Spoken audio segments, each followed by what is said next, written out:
আজকে আমরা স্পেশালি আমাদের ক্লাসটাকে ডিজাইন করেছি গণতন্ত্র কি এবং গণতন্ত্র কেন। স্পেশালি এই সিলেবাসটা হলো class 9 SST political science second chapter. আমাদের হাফ ইয়ারলি 2024-এর হাফ ইয়ারলি পরীক্ষাতে এই চ্যাপ্টার থেকে 3টা শর্ট কোয়েশন আসতে যাচ্ছে এবং একটা 4 মার্কসের কোয়েশন আসতে যাচ্ছে। আমরা চ্যাপ্টারটাকে এমনভাবে ডিজাইন করেছি যাতে করে তোমরা খুব ইজিলি ইনসাইড কোয়েশনগুলিকে ধরতে পারো, পাশাপাশি তোমরা যাতে ব্রড কোয়েশনটাকে বুঝে আনসার করতে পারো। শুধুমাত্র ক্লাস 9-এর জন্য নয়, আমরা ক্লাসটাকে স্পেশালি ডিজাইন করেছি সেই সমস্ত ক্লাসগুলির জন্য যে ক্লাসগুলির রাষ্ট্রবিজ্ঞানে গণতন্ত্র চ্যাপ্টারটাকে পড়ানো হয়।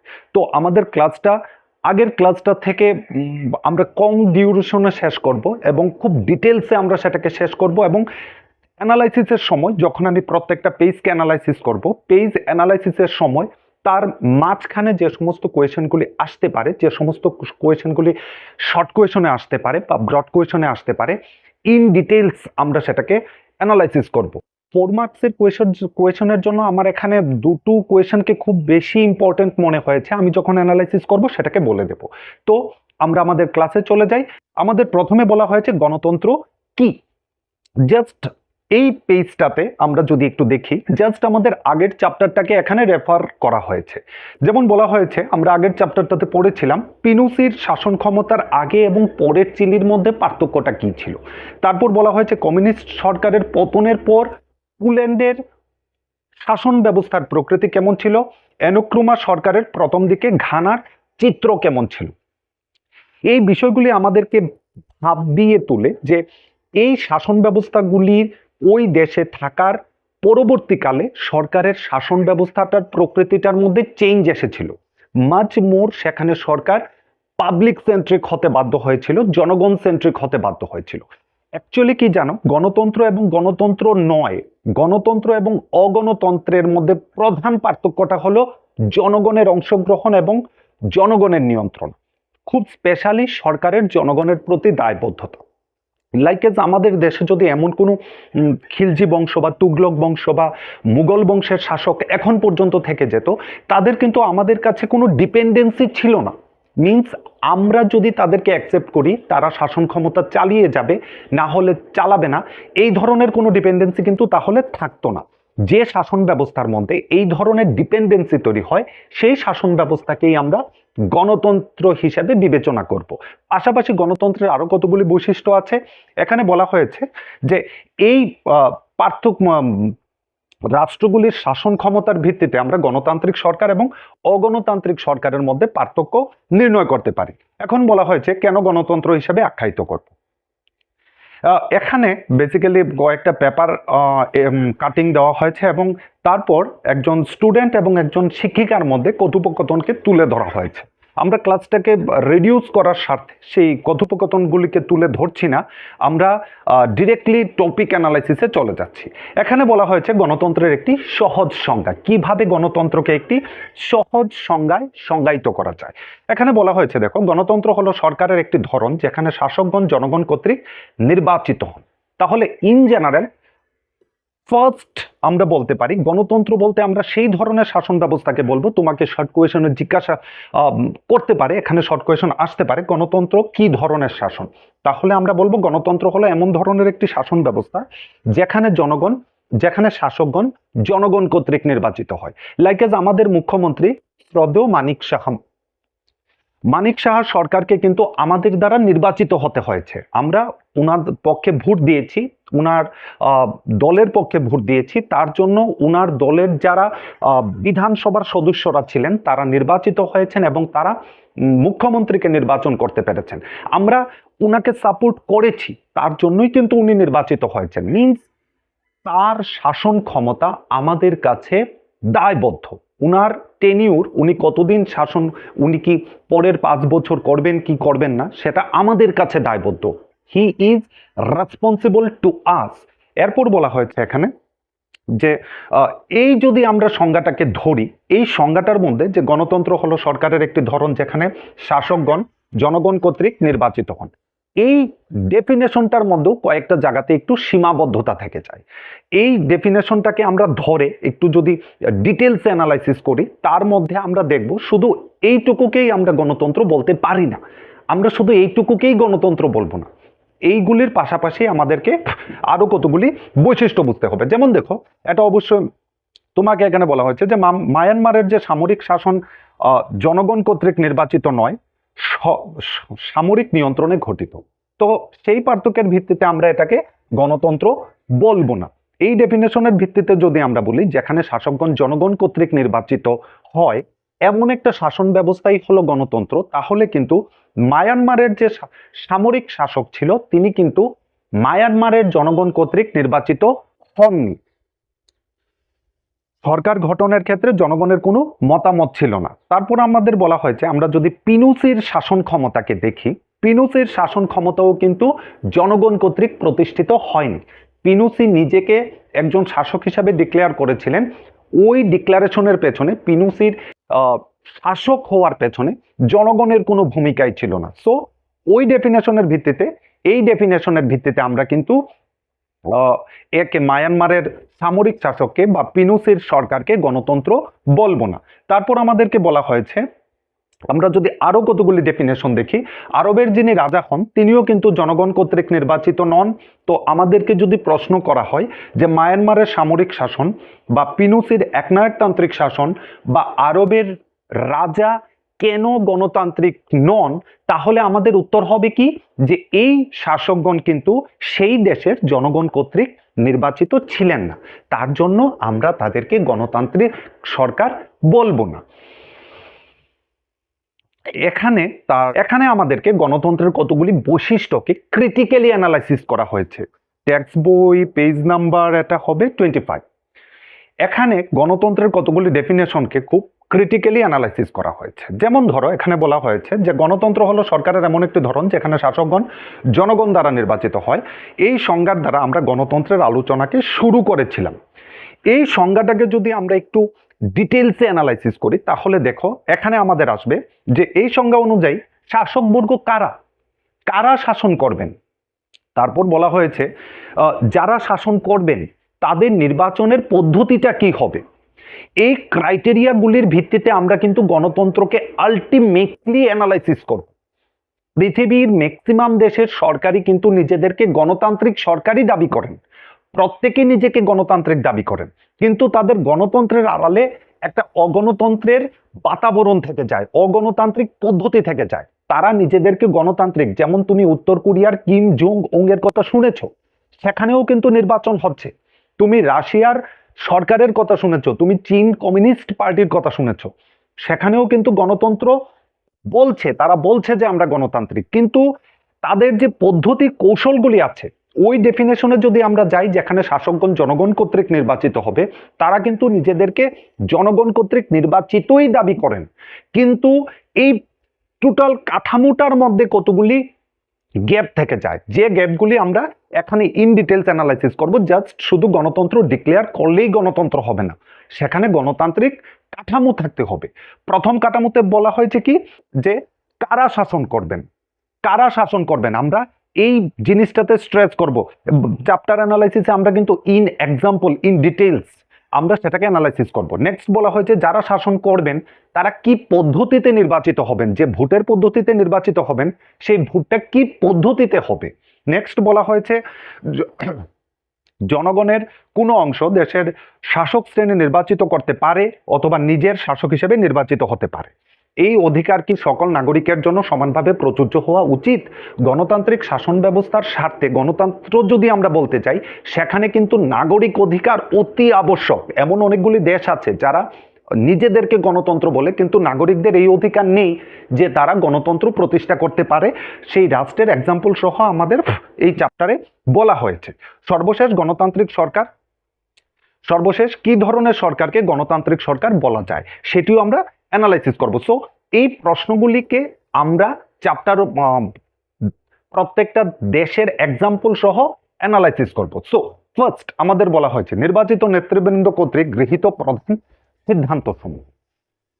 ঘটনাটা হলো, এই ঘটনাটার মূল খুঁজতে গেলে আমাদেরকে ফিরে যেতে হবে 1999 সালের পাকিস্তান, যখন 1999 সালের অক্টোবর মাসে পাকিস্তানের জেনারেল পারভেজ মুশারফের নেতৃত্বে পাকিস্তানে একটি সামরিক বিপ্লব হয়েছিল, সামরিক অভ্যুত্থান হয়েছিল। শর্ট কোয়েশনের জন্য এটা কিন্তু খুব ইম্পর্টেন্ট, তুমি এটাকে নোট করে রাখবে।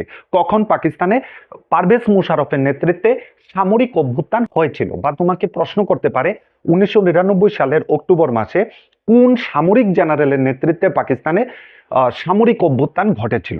তো এই অভ্যুত্থান ঘটার পর তিনি গণতান্ত্রিক উপায় নির্বাচিত সরকারকে বিতাড়িত করে নিজেকে দেশের শাসক প্রধান হিসেবে নির্বাচিত করেন, এবং পাকিস্তানের গণমাধ্যম, মানবাধিকার সংগঠন সমূহ এবং গণতান্ত্রিক রাজনীতিবিদরা বলেন যে মুশারফের এই শাসন পদ্ধতিকে তিনি বৈধতা দেওয়ার জন্য, কারণ উনাকে তো একটা আকৃতি দিতে হবে না, উনাকে গণতন্ত্রের একটা রূপ দিতে হবে, এই রূপ দেওয়ার জন্য তিনি পাকিস্তানে একটা গণভোটের আয়োজন করেন, যে জনগণ একদিন ভোটের তারিখ ধার্য করা হলো, জনগণ আসো, পুলিং স্টেশনে আসো, ভোট দাও এবং দেখিয়ে দাও যে আমার পক্ষে তোমরা সমর্থন দিচ্ছ।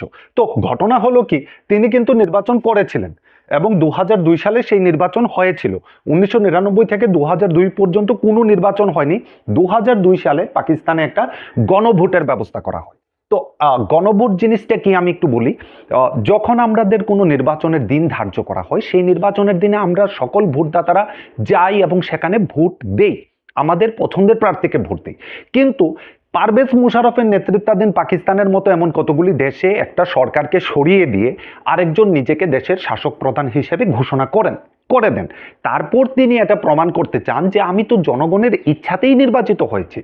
তো তার জন্য তারা একটা গণভোটের ব্যবস্থা করেছে, আপনারা আসুন, হয় আমার পক্ষে ভোট দিন আর না হলে আমার বিপক্ষে ভোট দিন। এখানে কিন্তু বিকল্প কোনো প্রার্থী থাকে না, মুশারফের এগেনিস্টে কিন্তু কোনো প্রার্থী থাকবে না, জাস্ট মুশারফ, হা বা না, হা বা নাতে জনগণকে ভোট দিতে হবে। তো 2002 সালে তিনি একটি ভোটের ব্যবস্থা করেন, কিন্তু ওইখানের যে গণমাধ্যম ছিল, মানবাধিকার কমিশন ছিল, তারা বলছিল যে পাকিস্তানের এই গণভোট ছিল মূলত একটা প্রতারণা। আর্মি পুলিং স্টেশনের সামনে বন্দুক নিয়ে দাঁড়িয়ে আছে যে মুশারফকে ভোট দাও, মুশারফকে ভোট দাও, যদি না দাও গুলি মেরে দেবে, ঘাড় ধাক্কা দিয়ে বের করে দেবে, ভোট দিতে হবে না। সো এইভাবে জনগণকে বায়াস করে সেখানে ভোট করা হলো।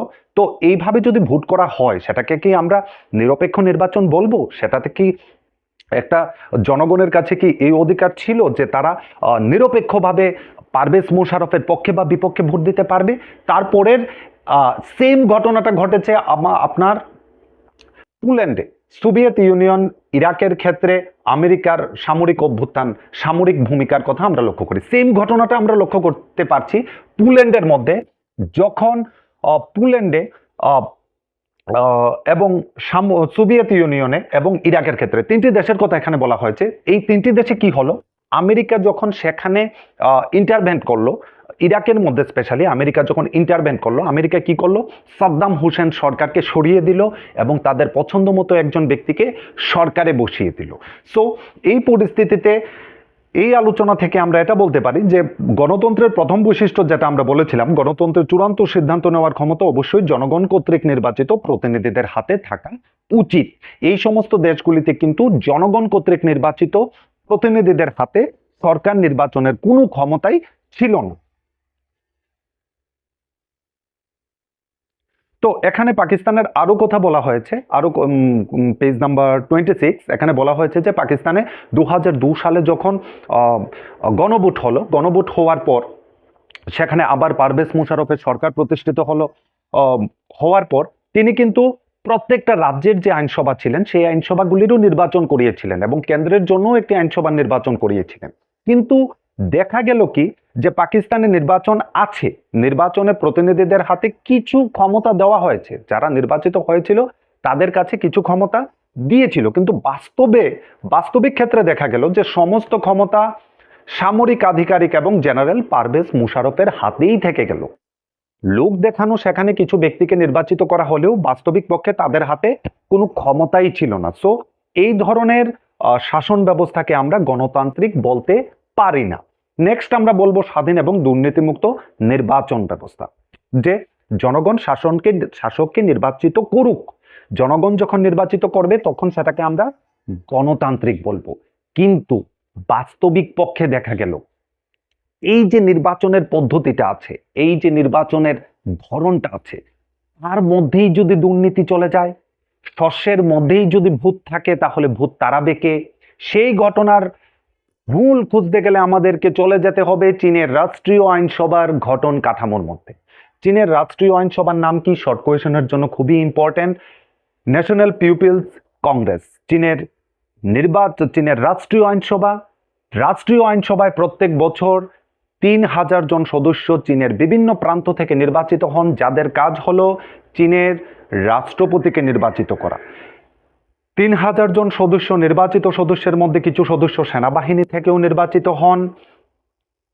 তবে চীনের যে কোনো নির্বাচনে প্রতিদ্বন্দ্বিতা করতে গেলে প্রার্থীকে কিন্তু অবশ্যই কমিউনিস্ট পার্টির অনুমোদন পেতে হবে।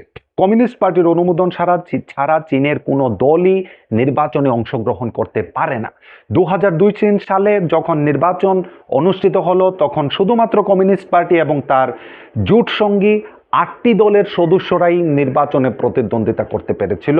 অন্য কোনো দল বা অন্য কোনো ব্যক্তির সেই নির্বাচনে প্রতিদ্বন্দ্বিতা করার কোনো অধিকারই ছিল না। সেম ঘটনাটি আরেকটা জায়গাতে ঘটেছে, সেটা হলো মেক্সিকোতে। 1930 সালে স্বাধীনতা লাভ করার পর থেকে মেক্সিকোতে 6 বছর পর পর রাষ্ট্রপতির নির্বাচন হয়, কিন্তু বাস্তবিক ক্ষেত্রে দেখা গেল 2002 সালের পর থেকে সেখানে শুধুমাত্র মেক্সিকোর একটি রাজনৈতিক দল, ইনস্টিটিউশনাল রেভলিউশনাল পার্টি, পিআরআই, এই দলই বারবার জয়লাভ করতেই পারে। কোনো একটা দলের পক্ষে যদি জনগণের সমর্থন থাকে, সেই দলটা তো বারবার নির্বাচনে জয়লাভ করতেই পারে না, তাতে তো কোনো সমস্যা নেই। কিন্তু সমস্যাটি হলো এই দল যে পদ্ধতি অনুসরণ করছে, যে পদ্ধতিগুলি নিচ্ছে নির্বাচনে জয়লাভ করার জন্য, সেই পদ্ধতিগুলি অগণতান্ত্রিক। পিআরআই দল নির্বাচনে জয়লাভ করার জন্য সরকারি কর্মচারীদেরকে বিভিন্নভাবে ব্যবহার করেন। এমনকি শিক্ষক যারা বিদ্যালয়ে পড়াশোনা করান, তারা তাদের ছাত্রছাত্রীর অভিভাবকদেরকে স্পষ্ট ভাষায় বলে দেন যে আপনারা শুধুমাত্র পিআরআই দলকেই ভোট দেবেন, অন্য কোনো দলকে ভোট দেবেন না। এবং গণমাধ্যমগুলি শুধুমাত্র সরকারি যে দল সরকারি ক্ষমতায় আছে সেই দলের পক্ষেই প্রচার করেন। বিরোধী দল যেগুলি আছে মেক্সিকোতে, সেই বিরোধী দলগুলিকে কোনো জনসভা করার, প্রচার করার, কোনো ধরনের প্রতিবাদ করার কোনো অনুমতি দেওয়া হয় না। শুধুমাত্র পিআরআই দলের কেই সমস্ত ধরনের কার্যকলাপ করার অনুমতি দেওয়া হয়।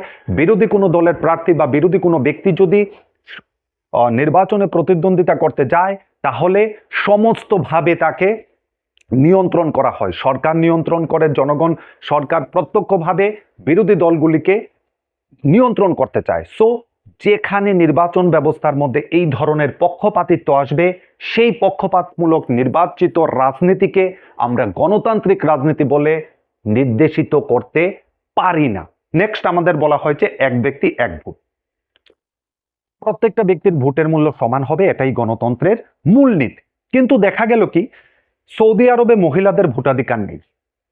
ইস্টোনিয়ার নাগরিক আইন এমনভাবে তৈরি করা হয়েছে যেখানে রাশিয়ার সংখ্যালঘু নাগরিকদের ভোটাধিকার প্রয়োগ করতে পারে না। ফিজির নির্বাচনী আইনে ভারতীয় বংশোদ্ভূত ফিজিয়ান নাগরিকের তুলনায় স্বদেশি ফিজিয়ানদের ভোটের মূল্য বেশি। দ্যাটস মিন এক ব্যক্তি এক ভোটের নীতি কিন্তু এই দেশগুলিতে লঙ্ঘিত হচ্ছে। নেক্সট পেজে যদি আমরা চলে যাই, এখানে দেখব আইনের শাসন এবং অধিকারের প্রতি মর্যাদা। দ্যাটস মিন কোনো একটা রাষ্ট্রে যদি আইনের শাসন না থাকে বা জনগণের অধিকার না থাকে, সেই দেশের শাসন ব্যবস্থা বা সরকারকে কিন্তু আমরা গণতান্ত্রিক বলতে পারি না। গণতান্ত্রিক বলতে গেলে জনগণের মুক্ত অধিকার থাকতে হবে, মতামত ব্যক্ত করার অধিকার থাকতে হবে। এই ঘটনাটির মূল আমরা খুঁজে পেয়েছি 1980 সালের পর শ্বেতাঙ্গ শাসনের হাত থেকে জিম্বাবুয়ের স্বাধীনতা লাভ করার পর। দেখা গেল কি, সেই দেশে স্বাধীনতা সংগ্রাম পরিচালনাকারী জানু পিপ দল শাসন ক্ষমতায় প্রতিষ্ঠিত হয়। শর্ট কোয়েশনের জন্য এই টপিকটা, এই পয়েন্টটা খুবই ইম্পর্টেন্ট কিন্তু, যে শ্রীলঙ্কা কবে স্বাধীন হলো, কার থেকে স্বাধীন হলো, কবে স্বাধীন হলো? 1980 সালে। কার থেকে স্বাধীন হলো? শ্বেতাঙ্গ সরকারের হাত থেকে। কোন দল ক্ষমতায় এলো? জানু পিপ দল। জানু পিপ দলের পক্ষ থেকে রাষ্ট্রপতি মেগাবে জনপ্রিয় হলেও তিনি নির্বাচনে অনেক অনৈতিক উপায় অবলম্বন করেছেন। তিনি হয়তো এমনিতেই ক্ষমতায় জিতে যেতেন, কিন্তু তারপরও তিনি নির্বাচনকে বিভিন্নভাবে সংকুচিত করে দিয়েছেন। তিনি রাষ্ট্রপতি নির্বাচিত হওয়ার পর সংবিধানকে বিভিন্নবার অনেকবার সংশোধন করেছেন, পরিবর্তন করেছেন এবং পরিবর্তন করে তিনি বিরোধী দলের কর্মীদের নানাভাবে নির্যাতন করেছেন। তাদের রাজনৈতিক সভায় কার্য সম্পাদনে বাধা দেওয়া হয়। সরকারের বিরুদ্ধে যে কোনো ধরনের প্রতিবাদ বা বিক্ষোভ সেখানে বেআইনি ঘোষণা করা হয়। এটা কিন্তু গণতন্ত্রকে চূড়ান্তভাবে লঙ্ঘিত করে। গণতন্ত্র এই ধরনের ব্যবস্থাকে আমরা বলতে পারি না যেখানে সরকারের সমালোচনা করা যায় না, যেখানে সরকারের বিরুদ্ধে কোনো কিছু বলা যায় না, যেখানে সরকারের বিরুদ্ধে প্রতিবাদ করতে গেলে রাষ্ট্রদ্রোহের অভিযোগ আসে। সেই শাসন ব্যবস্থাকে কিন্তু যাই বলা হোক গণতন্ত্র কোনোভাবেই বলা যায় না। সো জিম্বাবুর উদাহরণ থেকে এটা স্পষ্ট যে গণতন্ত্রের সাফল্যের জন্য শাসকবর্গের অনুমোদন প্রয়োজন, কিন্তু তা অবশ্যই যথেষ্ট নয়। জনপ্রিয় সরকার অগণতান্ত্রিক হতে পারে, জনপ্রিয় নেতৃবর্গও আবার স্বৈরতান্ত্রিক হতে পারে। দ্যাটস মিন যে সরকারকে আমরা খুবই পছন্দ করি, যে দলকে পছন্দ করি, সেও কখনো না কখনো কোনো না কোনোভাবে অগণতান্ত্রিক হতে পারে। যে শাসককে আমরা খুবই পছন্দ করি, যে রাষ্ট্রপতিকে আমরা খুবই ভালোবাসি, সেই রাষ্ট্রপতিও আবার কোনো না কোনো পর্যায়ে গিয়ে অগণতান্ত্রিক হয়ে যেতে পারেন। তো এই সমস্ত এক্সাম্পলগুলির সংক্ষিপ্ত সার এখানে বলা হয়েছে যে গণতন্ত্র উপরের আলোচনা থেকে আমরা এটা স্পষ্ট বুঝতে পারি যে গণতন্ত্র হলো সরকারের এমন একটি ধরন যেখানে শাসকগণ জনগণ কর্তৃক নির্বাচিত হন। এই ডেফিনেশনের প্রত্যেকটি টপিক কিন্তু একেবারে ব্যাপক অর্থে প্রয়োগ হওয়া প্রয়োজন। এটাকে সংক্ষিপ্তভাবে যে জনগণ ভোট দিল, দ্যাটস নট এনাফ। জনগণকে নিরপেক্ষভাবে প্রার্থী নির্বাচন করার সুযোগ থাকতে হবে। জনগণ ভোটাধিকার পেল, দ্যাটস নট এনাফ। প্রত্যেকটা নাগরিকের ভোটের মূল্য সমান হতে হবে। নির্বাচন হলো, দ্যাটস নট এনাফ, সেটা যথেষ্ট নয়। আক্ষরিক অর্থে গণতন্ত্র হতে গেলে সেই নির্বাচনকে হতে হবে নিরপেক্ষ এবং যে কোনো ধরনের দুর্নীতিমুক্ত। তারপর পেজ নাম্বার 29 এখানে বলা হয়েছে এই সমস্ত আলোচনার পর চলো আমরা কয়েকটি দেশের প্রেক্ষাপটে সেই গণতন্ত্রকে আলোচনা করি। আমরা যদি ভুটানের এক্সাম্পল নিই, ভুটানের রাজা ঘোষণা করেছেন যে ভবিষ্যতে তিনি নির্বাচিত প্রতিনিধিদের নির্দেশ অনুসারে তার শাসন ক্ষমতা পরিচালনা করবেন। এখানে কোন বৈশিষ্ট্যটার কথা আমরা কোন বৈশিষ্ট্যটাকে আমরা এখানে পাচ্ছি না, সেটা হলো আইনের অনুশাসন। ভারত থেকে আগত তামিলদের শ্রীলঙ্কায় সরকার ভোটাধিকার দেয়নি। দ্যাটস মিন শ্রীলঙ্কার অধিকারের প্রতি মর্যাদার প্রদর্শন বিশাল পরিমাণ কম। শ্রীলঙ্কায় প্রত্যেকটি নাগরিক সমান ভোট পায়নি। রাজনৈতিক দল মিছিল এবং বিক্ষোভ প্রদর্শনের উপর নেপালের রাজা নিষেধাজ্ঞা জারি করেছেন। দ্যাটস মিন স্বাধীন এবং দুর্নীতিমুক্ত প্রতিদ্বন্দ্বিতা সেখানে নেই। ভারতের সুপ্রিম কোর্ট ঘোষণা করেছে বিহারের নির্বাচিত বিধানসভা ভেঙে দেওয়াটা ছিল অসাংবিধানিক। দ্যাটস মিন এখানেও স্বাধীন এবং দুর্নীতিমুক্ত নির্বাচন ব্যবস্থা হয়নি। একটি নিরপেক্ষ সরকারের অধীনে নির্বাচন সম্পন্ন হওয়া উচিত বলে বাংলাদেশের সকল রাজনৈতিক দলগুলি সহমত পোষণ করেছেন। দ্যাটস মিন গুরুত্বপূর্ণ সিদ্ধান্তগুলি গৃহীত হবে নির্বাচিত প্রতিনিধিদের দ্বারা। তো এই সমস্ত আলোচনার পর আমরা এই সংক্ষিপ্ত সারে পৌঁছতে পারি যে জনগণ কর্তৃক নির্বাচিত সরকার দেশের গুরুত্বপূর্ণ সিদ্ধান্তগুলি নিতে পারবে। আমরা সেই দলের কাছে, সেই ব্যক্তির কাছেই আমাদের দেশের শাসন ক্ষমতা অর্পণ করব, সেই দেশের সিদ্ধান্ত গ্রহণ করার ক্ষমতা অর্পণ করব যে আমাদের নিরপেক্ষ ভোটাধিকারে নির্বাচিত হয়েছে। নির্বাচিত হবে স্বাধীন, স্বচ্ছ, বাছাইয়ের সুযোগ, যার মাধ্যমে জনগণ বর্তমান সরকারকে পরিবর্তন করার অধিকার ভোগ করবে। গণতন্ত্রের সাফল্যের শর্তগুলি কি কি? সো এই জায়গাটায় আমার একটা 4 মার্কসের কোয়েশনের জন্য আমার খুবই ভাইটাল মনে হয়েছে যে গণতন্ত্রের সাফল্যের শর্তগুলি কি কি, কোন কোন শর্তগুলি একটা গণতন্ত্রকে সফল করে তোলে, কোন কোন শর্তগুলি থাকলে, কন্ডিশনগুলি থাকলে আমরা বলতে পারি যে এই গণতন্ত্রটা কিন্তু সফল, অ্যাকুরেট এবং আদৌ পারফেক্ট এক্সাম্পল। সো এই কোয়েশনটা কিন্তু 4 নম্বরের জন্য তোমাকে আসতে পারে। তো এখানে আমরা আনসারে কি লিখব? আমরা আনসারে লিখব যে গণতান্ত্রিক শাসন জনগণ কর্তৃক নির্বাচিত সরকার দেশের গুরুত্বপূর্ণ সিদ্ধান্ত নেবে, এটা গণতন্ত্রের প্রথম বৈশিষ্ট্য, সাফল্যের শর্ত। গণতন্ত্রের সাফল্যের দ্বিতীয় শর্ত হবে নির্বাচন হবে স্বাধীন, স্বচ্ছ এবং জনগণের কাছে এই পরিস্থিতি থাকবে জনগণ সরকারকে পরিবর্তন করে নতুন কোনো দলকে রাজনৈতিক ক্ষমতায় বসাতে পারে। নেক্সট আমরা গণতন্ত্রের সাফল্যের অপর একটি শর্ত বলবো যে জনগণের স্বাধীন মতামত প্রকাশ করার সুযোগ থাকবে, জনগণের নাগরিক অধিকার থাকবে। নেক্সট আমরা গণতন্ত্রের সাফল্যের আরেকটি শর্ত বলবো জনগণের স্বাধীন মত প্রকাশের ক্ষমতা সরকারকে সাংবিধানিক আইন এবং নাগরিক অধিকারের প্রতি দায়বদ্ধ রাখে। দ্যাটস মিন দায়বদ্ধ সরকার, এমন একটি সরকার যে জনগণের কাছে দায়বদ্ধ, জনগণ হ্যাঁ বললে তারা পরের বার ক্ষমতায় আসবে, না বললে আসতে পারবে না। এই ধরনের একটি সরকার কিন্তু গণতন্ত্রের জন্য খুবই আদর্শ। গণতন্ত্রের কিছু গণতন্ত্রের বিতর্কের সুবিধা এখানে দুজন স্টুডেন্টের মধ্যে একটা কৌতুককথন দেওয়া হয়েছে, আমরা সেটাকে একটু স্কিপ করলাম। এইবার আমাদের এখানে গণতন্ত্রের বিপক্ষে কিছু যুক্তিকে তুলে ধরা হয়েছে, এটাও তোমার গণতন্ত্রের পক্ষে এবং বিপক্ষে এই কোয়েশনটাও কিন্তু মার্কস 4 এর জন্য খুবই ইম্পর্টেন্ট। গণতন্ত্রের বিপক্ষে আমরা কি কি যুক্তি প্রদর্শন করতে পারি? গণতন্ত্রের বিপক্ষে আমরা সব থেকে বড় যুক্তিটা প্রদর্শন করতে পারি যে গণতন্ত্রে কোনো সিদ্ধান্ত নিতে গেলে সরকারকে বিভিন্নভাবে প্রচুর সময় ব্যয় করতে হয়, জনগণের কাছে বিষয়টি নিয়ে যেতে হয়, জনগণ কি বলল, জনগণ কিভাবে নিল, জনগণের মধ্যে মতপার্থক্য থাকবে, কোনো গোষ্ঠীর পক্ষে সেটাকে সুবিধাজনক মনে হবে, কোনো গোষ্ঠীর জন্য সেটাকে অসুবিধাজনক মনে হবে। সো গণতন্ত্রের প্রথম সমস্যা হলো যে এটা দীর্ঘ সময় সাপেক্ষ। নাম্বার 2, গণতন্ত্রের দ্বিতীয় প্রতিবন্ধকতা। গণতন্ত্রের দ্বিতীয় প্রতিবন্ধকতা হলো এখানে সকলের সমান ভোটাধিকার স্বীকৃত। এটা যেমন ভাবে গণতন্ত্রের সাফল্যের শর্ত, তেমন ভাবে কিন্তু আবার গণতন্ত্রের বিরুদ্ধেও একটা যুক্তি। কারণ ধরো কোনো একজন ব্যক্তি খুবই শিক্ষিত, পড়াশোনা করেছেন, তিনি দেশের রাজনৈতিক অবস্থার খবর রাখেন, ওই সমস্ত রাখার পর তিনি যে ভোট প্রদান করবেন তার মূল্য, এবং যিনি শুধুমাত্র অর্থ বা কোনো কিছু লালসায় ভোট প্রদান করেন উনার ভোট মূল্য কিন্তু সমান। সো এই ক্ষেত্রে এটা গণতন্ত্রের আর অপর একটি সীমাবদ্ধতা। গণতন্ত্রের বিপক্ষে আমরা অপর একটি যুক্তি প্রদর্শন করতে পারি যে গণতান্ত্রিক শাসন ব্যবস্থায় সরকার বিভিন্ন গোষ্ঠীর স্বার্থের মধ্যে সমতা আনতে গিয়ে বিভিন্নভাবে পর্যুদস্ত হন। যেমন ধরো আমি আমার স্বার্থ সরকারের সামনে তুলে ধরলাম যে আমার স্বার্থ হলো যে সরকার প্রত্যেকটি শিক্ষককে আরো বাড়তি কিছু সুবিধা দিয়ে দিক। তো এটা শুধু শিক্ষকদেরই দাবি হবে, কৃষকরা কিন্তু এই দাবি করবেন না। কৃষকদের দাবি হবে যে কিষাণ সম্মান নিধির যে টাকাটা আছে সেটাকে মান্থলি 10,000 টাকা করে দাও।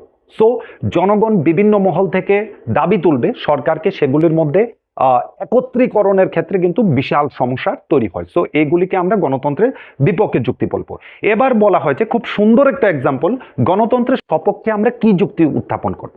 গণতন্ত্রের সপক্ষে যুক্তি উত্থাপন করতে গেলে আমাদের ফিরে যেতে হবে 1958-61 সালের এশিয়াতে। 1958 থেকে 61 সালে এশিয়ার বিভিন্ন দেশে একটা ভয়ঙ্কর দুর্ভিক্ষ ঘটেছিল। এখানে তোমাকে এই জিনিসটাই আলোচনা করা হয়েছে, পেজ নাম্বার 32।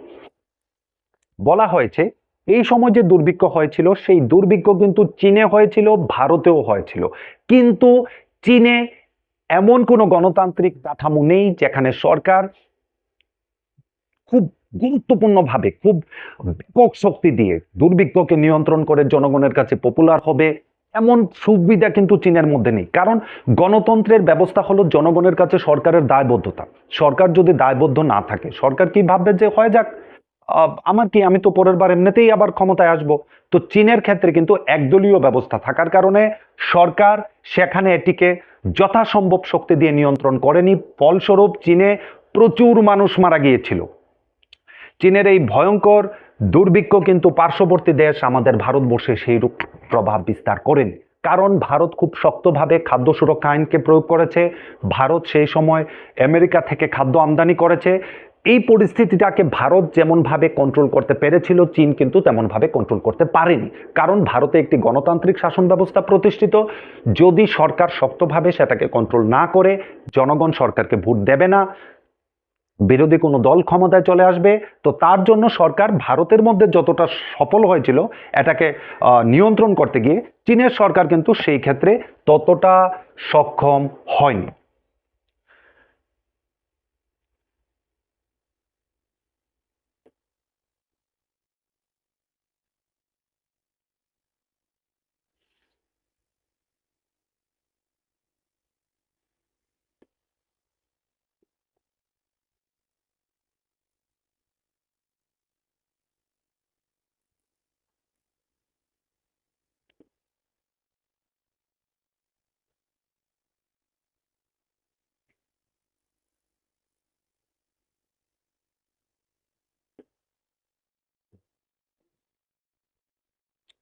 সো গণতন্ত্রের সপক্ষে আমাদের দ্বিতীয় যুক্তি হবে, আমাদের প্রশ্নের মধ্যে আমরা 2 নাম্বার দিয়ে দ্বিতীয় পয়েন্টে লিখব যে গণতান্ত্রিক সরকার দায়বদ্ধ সরকার।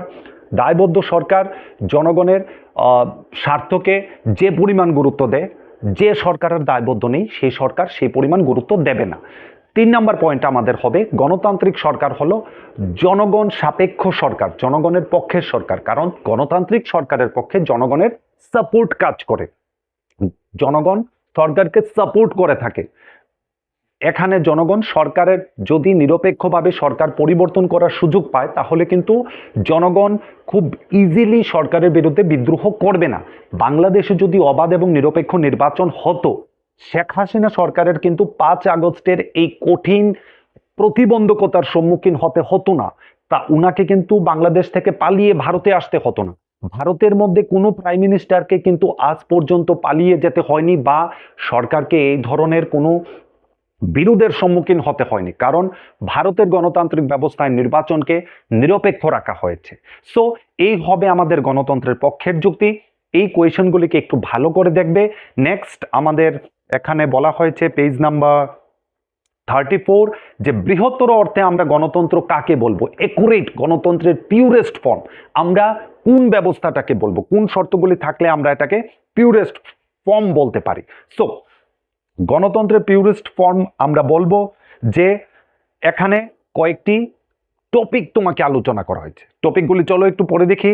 যে আমরা যদি এমন বলি যে আমরা কখনো কখনো বেসরকারি সরকার সংগঠনের ক্ষেত্রেও গণতন্ত্র শব্দটিকে ব্যবহার করে থাকি। যেমন আমাদের পরিবার অত্যন্ত গণতান্ত্রিক, পরিবারের সকলে একসাথে বসে সর্বসম্মতিক্রমে আমাদের কোনো সিদ্ধান্ত গ্রহণ করি। এক্ষেত্রে আমার পিতামাতার মতামতের মতোই আমার মতামতও গুরুত্ব পায়। নেক্সট বলা হয়েছে আমি একজন শিক্ষককে পছন্দ করি, আমি এমন শিক্ষককে পছন্দ করি না যিনি শ্রেণীকক্ষে ছাত্রদের কথা বলতে বা প্রশ্ন জিজ্ঞাসা করার সুযোগ দেন না। গণতান্ত্রিক মনোভাবাপন্ন শিক্ষক আমি বেশি পছন্দ করি। সো যে জায়গার মধ্যে, যে সংগঠনের মধ্যে বা যে সমাজের মধ্যে জনগণ প্রশ্ন করতে পারে না, জনগণ কোনো বিষয়কে উত্থাপন করতে পারে না, সেই ব্যবস্থাকে কিন্তু আমরা গণতন্ত্র বলবো না। নেক্সট আমরা বলতে পারি 1 নম্বর পয়েন্টটাকে আমরা বলতে পারি যে গণতন্ত্র আমরা তখনই বলবো যখন প্রত্যেক একটা সমমর্যাদায় থাকবে, সকলের মর্যাদা সমান হবে, তখন আমরা এটাকে গণতন্ত্র বলবো। নেক্সট বলা হয়েছে একজন নেতা বা তার পরিবারের সদস্যরাই এই দলের যাবতীয় সিদ্ধান্ত গ্রহণ করে, তারা কিভাবে গণতন্ত্রের কথা বলতে পারে যদি এমন কোনো রাজনৈতিক দল চলে আসে যে দলের মধ্যে একটা পরিবার বা একজন নেতারই গুরুত্ব থাকে, অপর কোনো ব্যক্তি বা রাজনৈতিক দলের গুরুত্ব থাকে না, সেই ক্ষেত্রে আমরা এটাকে গণতন্ত্র বলতে পারি না। সো এই ব্যবস্থার মূলে আমরা গণতন্ত্রকে বিশাল অর্থে ব্যাপক অর্থে আলোচনা করব। সো এই ছিল আমাদের চ্যাপ্টার। আমরা চ্যাপ্টারের মধ্যে ইন ডিটেলস আলোচনা করেছি। চ্যাপ্টারটাকে আমরা যতটা সম্ভব রিডিউস করার চেষ্টা করেছি। 3টা শর্ট কোয়েশন থাকবে, একটা 4 মার্কসের কোয়েশন থাকবে। সো কোয়েশনগুলিকে ভালো করে একটু টপিকটা বুঝে আনসার করার চেষ্টা করবে। খুব তাড়াতাড়ি আমরা পরের চ্যাপ্টারটা নিয়ে আসছি।